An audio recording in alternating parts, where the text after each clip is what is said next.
어떤 치통 환자가 있었다. 치과에 가서 물었다. 이 하나를 빼는데 치료비가 얼마죠? 의사는 3만 원이라고 말했다. 그러자 그 환자는 깜짝 놀라며 되물었다. 그까짓 거 1분도 안 걸리는데 왜 그렇게 비싸죠? 그러자 의사가 심각한 표정을 짓더니 이렇게 말했다. 그럼 10분 안에 빼드릴까요? 안녕하세요. 라라의 행복 책방입니다. 재치 있는 의사 선생님의 답변 재미있으셨나요? 웃으며 원하는 것을 얻어내는 유머는 누구나 바라는 것이죠. 오늘 함께할 책은 누구나 갖고 싶은 능력인 유머에 대한 실전 지침서입니다. 1% 리더만 아는 유머 대화법, 지은이는 임붕영, 펴낸 곳은 미래지식입니다.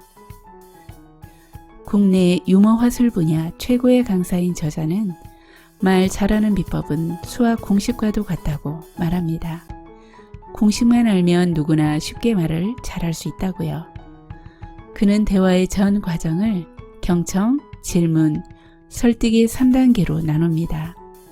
말하기 전에 먼저 경청하기, 설득하기 전에 먼저 질문하기, 상대의 마음이 열린 상태에서 설득하기, 이 세 가지를 21세기 달변의 공식이라고 말합니다.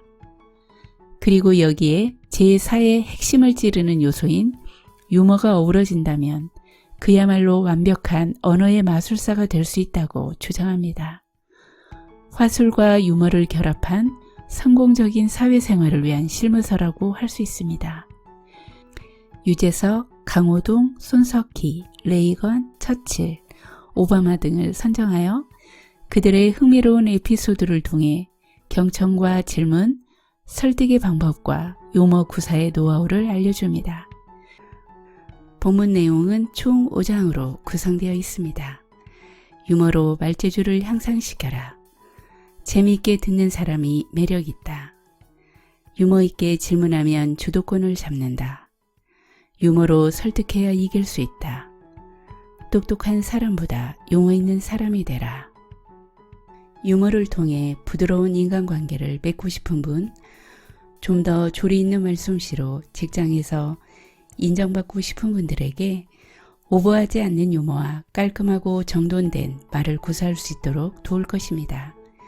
라라의 행복 책방에서는 경청의 기술, 질문의 기술, 설득의 기술과 유머 등 핵심 팁 위주로 읽어드리겠습니다. 오늘도 라라의 행복 책방에서 즐거운 시간 보내세요. 구독과 좋아요는 저에게 큰 힘이 됩니다. 재미있게 듣는 사람이 매력있다. 유재석처럼 경청하라.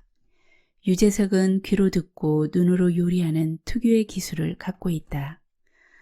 대한민국의 대표적인 경청주자이자 입이 아니라 귀로 스타 반열에 오른 사람은 다름 아닌 유재석이다. 유재석 하면 말 잘하는 사람으로 여기는 사람들이 많다. 하지만 그를 좀 더 깊이 들여다보면 그를 그렇게 잘하도록 만든 기술은 입이 아니라 귀라는 것을 알 수 있다. 그는 언젠가 한 인터뷰에서 이런 말을 한 적이 있다. 다른 사람이 말을 많이 하도록 듣고 유도하다 보니 제가 이런 자리에 오른 것 같습니다. 그는 유별나게 잘나 보이는 외모가 아니다. 지극히 평범한 이미지다. 그래서 그가 처음 개그계에 데뷔했을 때 이렇다 할 활약 없이 그저 그런 연예인으로 묻혔었는지 모른다. 하마터면 그의 재주가 영원히 눈에 띄지 않을 수도 있었을 것이다. 그런 그가 대한민국의 대표 MC로 등극하고 사랑을 받는 리더로 거듭나게 된 동기는 무엇일까? 이는 그만이 갖는 카리스마 넘치는 경청하는 기술이다.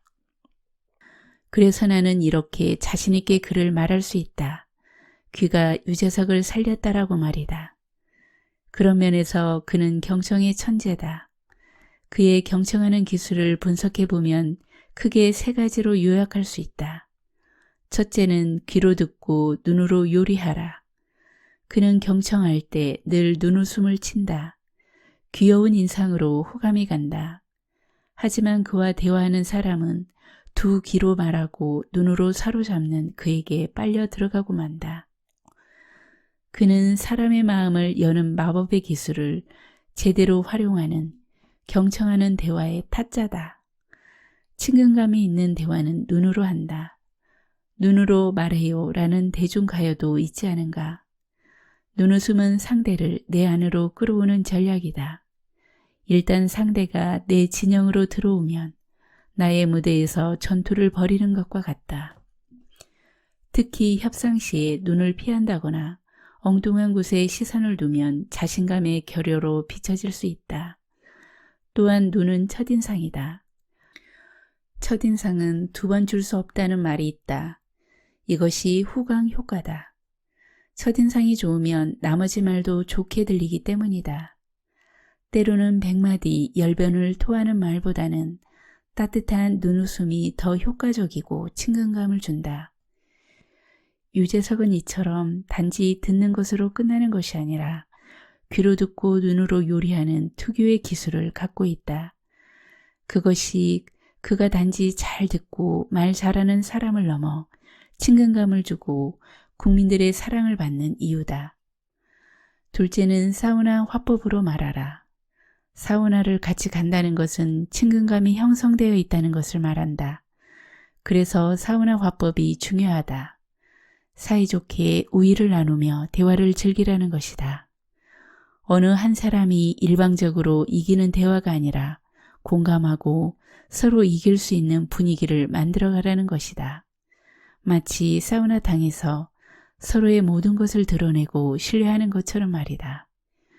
유재석의 경청하는 기술은 이처럼 늘 대화 상대를 따뜻한 사우나탕으로 초대하는 친근감을 보여준다. 그리고 상대의 마음을 열게 한다. 이것이 그를 가까이 하고자 하는 국민들의 기대 심리를 불러일으키는 요인이다. 셋째는 설득당하고 설득하라. 유재석은 먼저 설득하는 법이 없다. 하지만 늘 설득당하는 것처럼 보인다. 그러니 그와 대화하는 사람은 긴장을 풀고 마음을 열 수밖에 없다. 그리고 그는 상대가 충분히 말을 많이 하도록 리드한다. 자신이 원하는 목적을 이루었다는 느낌을 갖게 유도하는 것 또한 그만이 갖는 기술이다. 사람은 대화 중에 심리적으로 자신을 방어하려는 본능을 가지고 있다. 이 벽을 허물도록 경청하고 분위기를 만들어주는 것이 역으로 상대를 쉽게 설득하는 길이라는 것을 그를 통해 배울 수 있다. 유재석을 통하여 말하기는 지식의 영역이며 듣는 것은 지혜의 영역이라는 진리를 깨닫게 된다. 국민 MC 유재석은 귀로 대한민국을 사로잡았다. 자기를 한없이 낮추고 상대는 한없이 높이는 그의 경청하는 기술은 바쁘게 허둥대며 말하기만을 좋아하는 사람들이 배워야 할 리더십이다.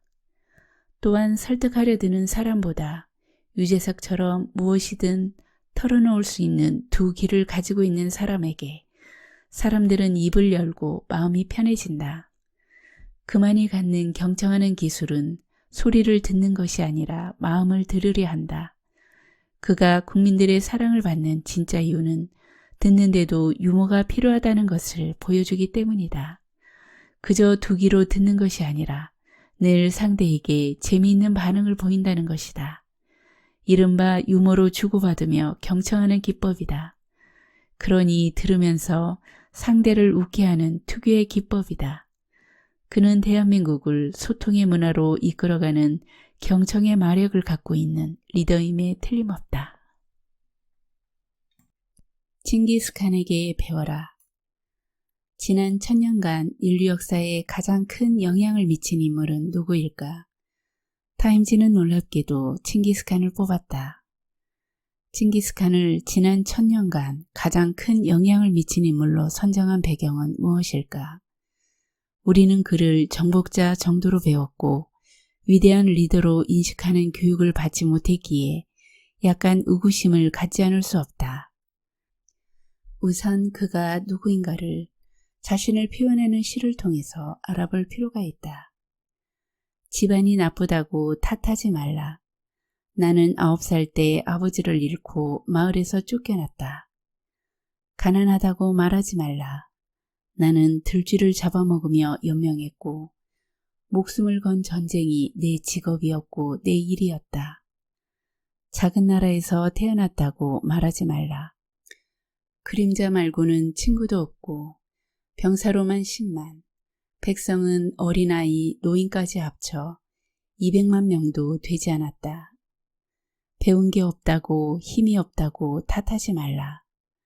나는 내 이름도 쓸 줄 몰랐으나 남의 말에 귀 기울이면서 현명해지는 법을 배웠다.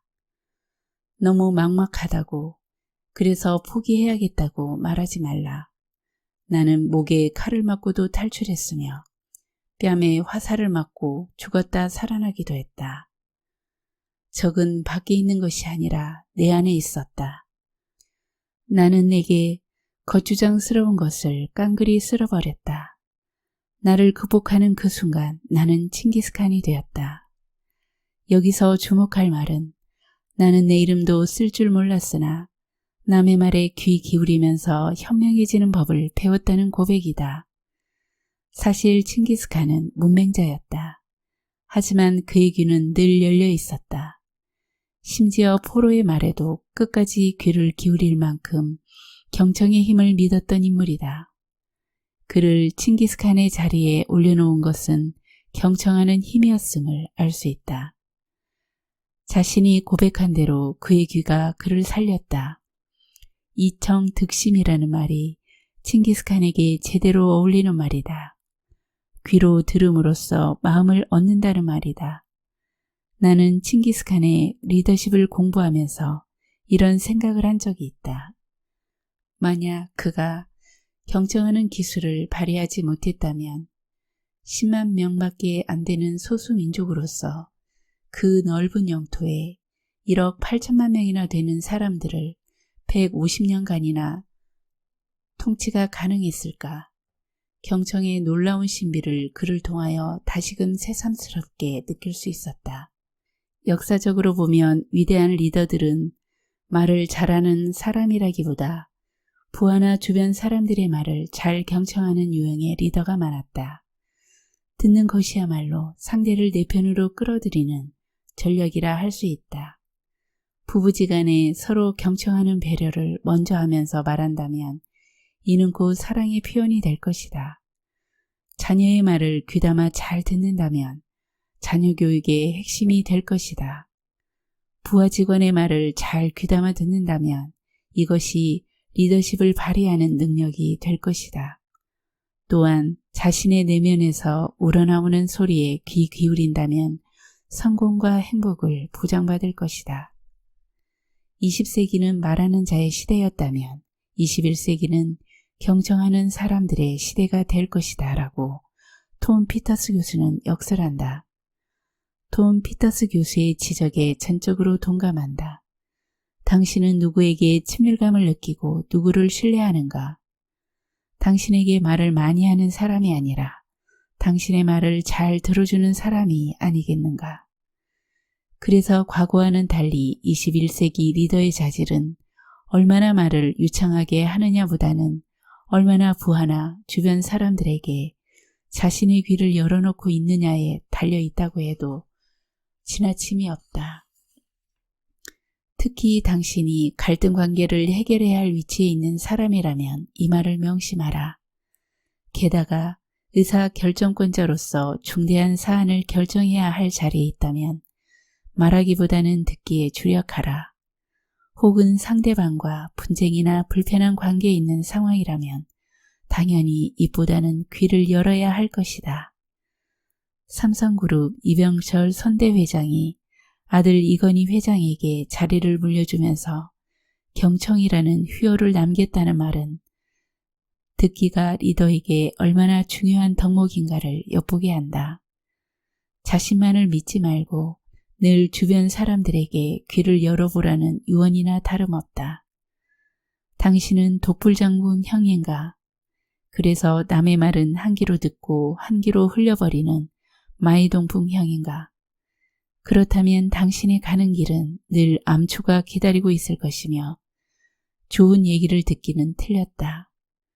주변에서 늘 듣기 좋아하는 말만 하는 예스맨만 모일 것이고 당신에게 제대로 된 정보나 의사결정에 영향을 줄 수 있는 말을 건네는 사람은 없을 것이기 때문이다. 유머 있게 질문하면 주도권을 잡는다. 재치 있는 질문으로 대화를 역전시켜라. 질문만 잘해도 톱리더가 될 수 있다.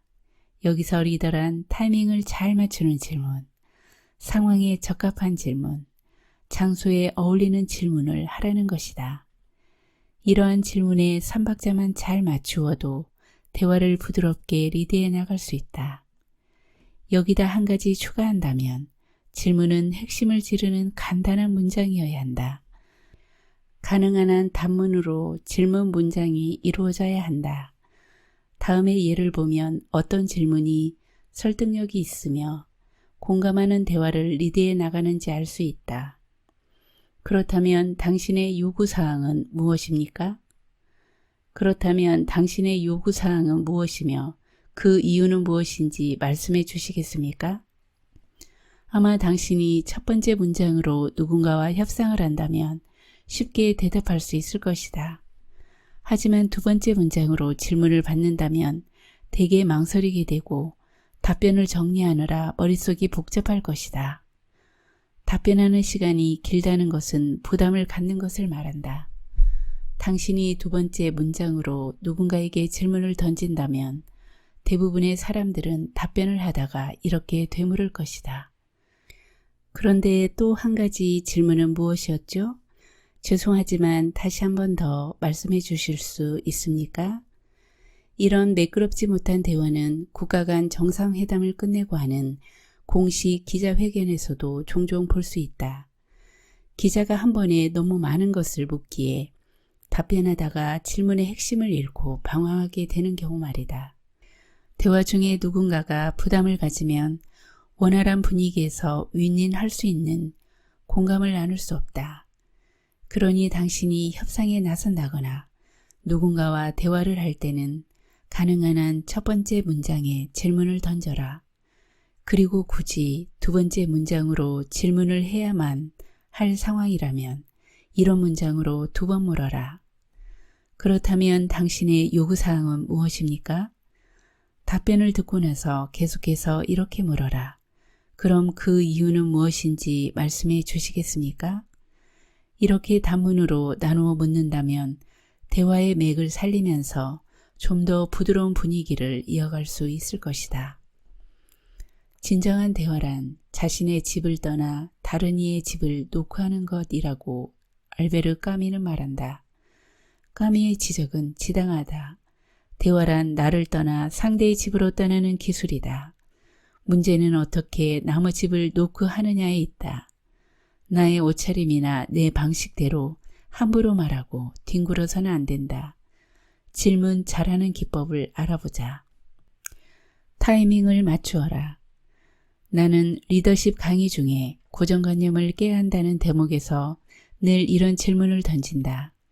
이 질문보다 고정관념을 깨는 것이 중요하다는 것을 깨닫게 해주는 설득 문장은 없다고 생각하기 때문이다. 여러분은 머리 감을 때 어디부터 감으세요? 그럼 대부분의 사람들은 이렇게 말한다. 나는 뒤부터 감는다. 나는 앞머리부터 감는다. 손 가는 대로 감는다. 수강생들의 얘기를 다 듣고 나서 나는 이렇게 말한다. 머리 감을 때 눈부터 감습니다.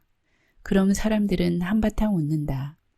넌센스의 뉘앙스를 풍기지만 이것은 사람들이 얼마나 고정관념에 갇혀 있는가를 알려주는 것이라는 메시지가 있다. 여기서 중요한 것은 질문이 아니라 질문의 타이밍이다. 만약 다른 주제를 이야기하는 중에 머리 감을 때 어디부터 감으세요? 라고 물으면 웬 뚱딴지 같은 소리 하느냐고 말할 것이다. 어느 날 조카에게서 이런 질문의 타이밍이 얼마나 중요한가를 배울 수 있었다. 조카가 초등학교 1학년 때의 일이다. 저녁을 먹는데 갑자기 학교 얘기를 꺼내더니 이렇게 말했다. 삼촌, 오늘 학교에서 교장 선생님께 조회 시간에 혼났어. 그랬어? 왜 혼났는데? 학교 다니면서 자기가 다니는 학교 욕하는 놈은 짐승만도 못한 놈이래. 그런데 갑자기 조카 녀석은 절묘하게 타이밍을 맞춰 되물었다. 그런데 짐승만이가 누구야? 이 얼마나 순간포착에 뛰어난 질문인가. 만약 다른 시간에 짐승만이가 누구야? 라고 묻는다면 이 역시 뚱딴지 같은 소리임에 틀림없다. 대화 중에 타이밍이 뛰어난 질문을 하기 위해서는 상대방의 의중을 제대로 파악하고 대화를 자기 방식으로 요리할 수 있는 능력이 있어야 한다. 가능한 한 자기주도 방식으로 이끌고 가야 적절한 타이밍에 핵심적인 질문을 던지면서 원하는 것을 얻어낼 수 있다. 명심하라. 당신이 던지는 질문이 아무리 가치 있고 중대한 것이라 해도 타이밍을 놓치면 대화 분위기가 반감되고 오히려 어색해질 수 있다. 상황을 파악하라. 말의 달인은 상황 판단에 뛰어난 감각을 갖고 있다. 아무리 말을 잘해도 상황 판단을 잘못하면 대화에서 얻을 것이 없다. 특히 당신이 협상 테이블에 앉아 있거나 이해관계가 얽힌 대화를 주도해야 하는 자리에 있다면 상황 판단이 대화의 승부를 결정한다. 어떤 사진작가가 식당에 갔다. 그는 자신이 찍은 사진을 직원에게 보여주며 자랑했다. 그런데 그 직원이 이렇게 묻는 것이었다. 사진 잘 나왔네요. 카메라를 좋은 거 쓰시나 봐요. 화가 머리까지 치밀어 오른 사진작가는 태연한 척 식당을 나서며 이렇게 말했다. 저녁 참 맛있게 먹었습니다. 냄비 좋은 거 쓰시나 보죠? 식당 직원이 의도적으로 사진 기술보다는 카메라가 좋다고 말하지는 않았을 것이다. 하지만 자신의 사진을 자랑하며 뽐내던 사진 작가의 입장에서 보면 보통 불쾌한 일이 아니었을 것이다. 그래서 그는 나오면서 좋은 냄비 쓰느냐고 되받아친 것이다. 이처럼 상황에 맞는 말이 얼마나 중요한가를 엿볼 수 있다. 말은 상황에서 벗어나면 엉뚱한 결과를 가져온다. 따라서 대화를 리드해 나가는 질문 화법은 상황에 적합하고 상황을 반전시킬 수 있는 치밀한 계산에서 이루어져야 한다. 어떠한 질문을 던지느냐가 당신이 곧 어떠한 사람인가를 말해준다. 장소에 어울리는 언어를 택하라. 상가집에 가서 혼인 얘기한다는 속담이 있다. 이는 장소를 가려서 말하라는 의미다. 말은 제 장소를 만나지 못하면 의미를 상실한다. 게다가 말한 사람의 혀를 당황스럽게 만든다. 말이 제 장소를 만나야 빛을 발할 수 있다. 어느 직장인이 상사 부모의 문상을 가게 되었다. 중요한 분이라 부인도 함께 나섰다. 그런데 어떻게 위로해야 할지 고민이 되었다. 부인과 상의 끝에 나름대로 위로의 말을 마음속으로 단단히 준비했다. 고인에게 절을 하고 돌아서니 상주가 한두 분이 아니었다. 검은 양복을 입은 상주들이 서 있는 것을 보자 그는 당황하여 미리 준비한 위로의 말을 잊어버렸다. 잠시 서로 얼굴만 마주보다 이렇게 말해버렸다. 잘 지내시죠?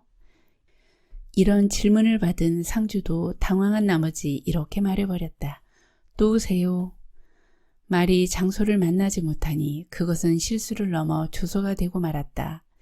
이처럼 말을 잘한다는 것은 미사여구를 늘어놓는 것이 아니라 때와 장소를 제대로 찾아야 한다는 것이다. 유머로 설득해야 이길 수 있다.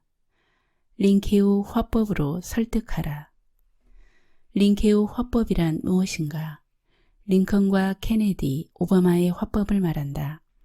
이들은 미국의 역사뿐 아니라 인류 역사에 큰 획을 그은 인물로 존경받고 있다. 링컨은 어려운 환경에서도 굴하지 않고 대통령에 당선되어 자신을 반대하던 사람들을 정부 요직에 앉혀 통합의 리더십이 무엇인가를 보여주었다. 케네디는 가장 젊은 나이에 대통령에 당선되어 전 세계인들의 이목을 받았으며 늘 신선한 감성 멘트로 주변 사람들을 행복하게 만들었다. 오바마 역시 링컨만큼 불우한 환경에서 자랐지만 대통령이 되어 미국의 역사를 다시 쓰게 했다. 그런 이들 세 사람의 화법에 무슨 공통점이 있단 말인가? 바로 유머다. 그들의 말은 절반이 유머다. 어떤 상황에서도 유머를 잃지 않고 유머로 상대를 설득하며 공감 분위기를 창조해 나간다. 유머의 비결은 전달하려는 메시지에 재미를 가하는 것이며 역으로 재미있는 이야기에 메시지를 더 씌우는 것이라고 레이건은 말한다. 레이건의 지적처럼 그들은 늘 메시지에 유머를 포장하여 재미있게 말하려고 노력한다. 그러다 보니 거부 반응이 없고 누구에게나 친근하게 다가가 자신의 의사를 정확히 그리고 재미있게 표현하여 설득하는 기술을 가질 수 있었다. 오바마 미국 대통령이 백악관 출입 기자단과 가진 만찬에서 영부인 미셸 여사와 함께 나란히 행사장에 입장했다. 연단에 선 대통령은 기자들 앞에 서는 것이 늘 행복하지만은 않은 듯 말을 꺼냈다. 고백하자면 정말 여기 오고 싶지 않았어요. 하지만 와야 한다는 걸 알았죠. 이건 역시 부시에게 물려받은 또 다른 문제니까요. 유머는 살아있는 윤활유다.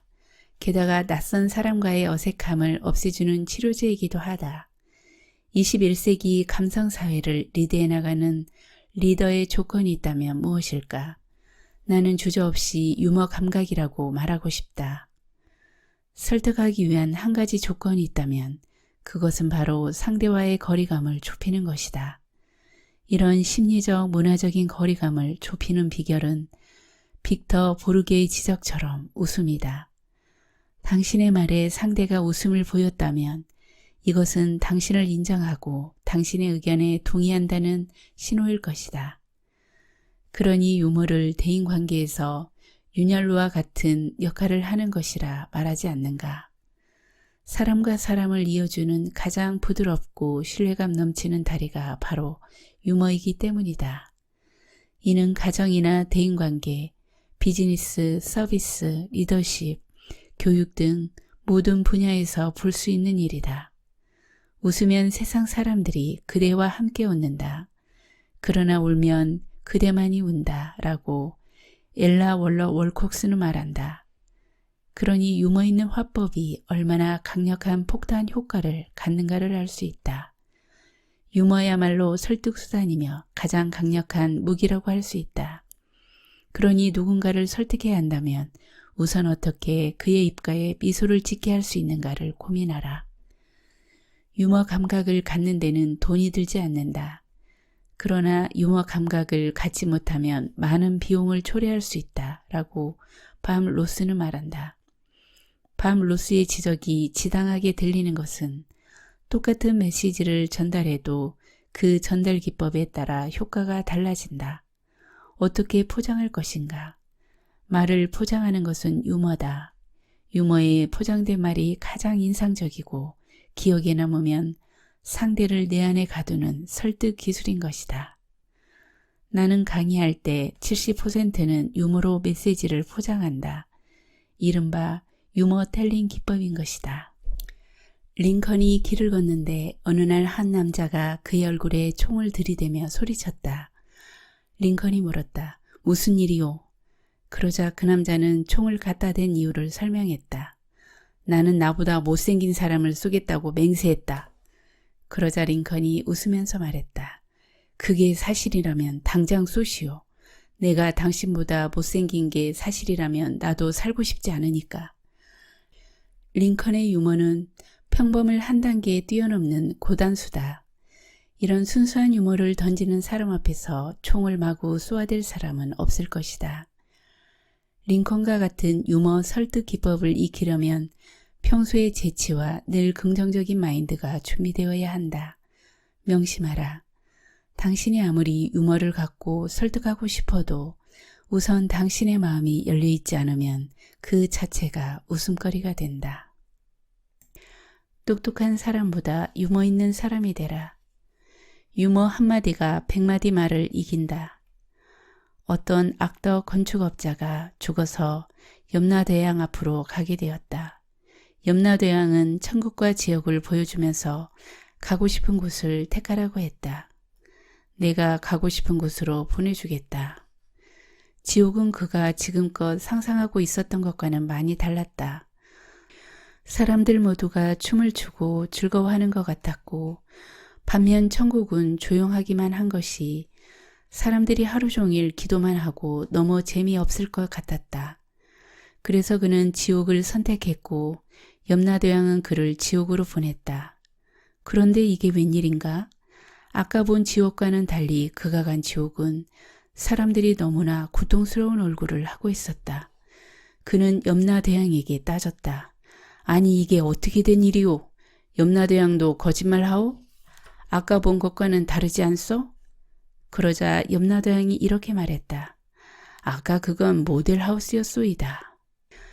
당신 안에 불평하는 토끼와 긍정적인 토끼가 한 마리씩 있다고 가정해보자. 그럼 이들 두 마리가 싸우면 어떤 토끼가 이길까? 힘센 토끼가 이길까? 아니면 싸움 잘하는 토끼가 이길까? 답은 간단하다. 여러분이 먹이를 많이 주는 토끼가 항상 이긴다. 여러분은 어떤 토끼에게 먹이를 많이 주는가?